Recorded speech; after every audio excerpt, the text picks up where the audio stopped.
Well, the first thing that we noticed that happened at this particular Pentecost celebration was the house is filled. The house is filled at Pentecost. Well, we get excited about a filled house, don't we?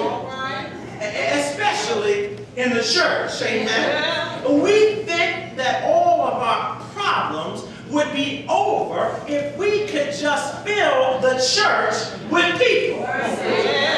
Oh, if it was only standing room only in the church.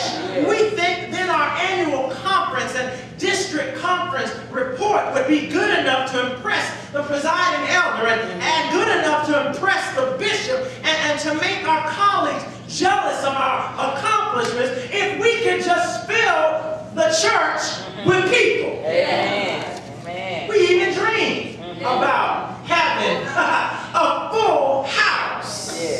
Oh, but that's not what Luke was talking about. I think Luke understood even way back then that the more people often leads to more problems.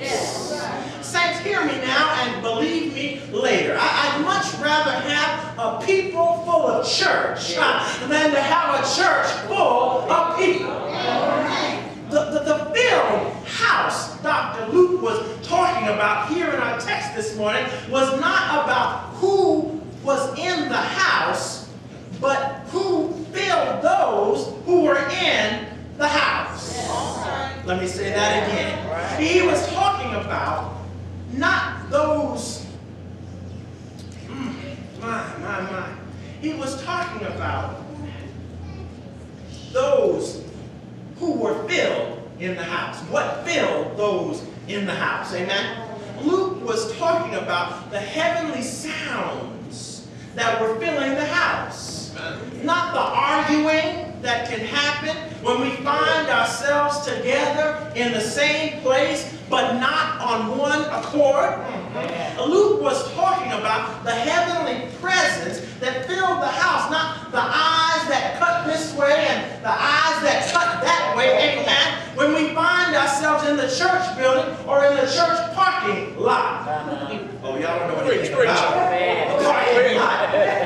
Eyes cutting this way and eyes cutting that way. Who she thinks she is, who he thinks he is. Y'all don't do that in a way the eyes is standing. Luke was talking about the good stuff that comes from heaven and fills the earthly house of God.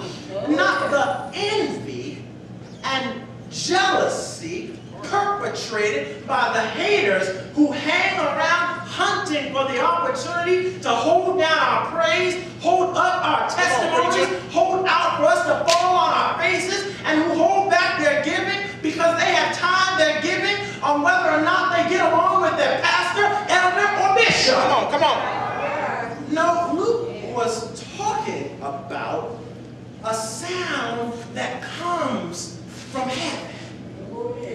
I like how the songwriter wrote it. Oh, what a foretaste of glory divine. If we could all get together and fill God's house with what comes from heaven, there will be no room for backbiting.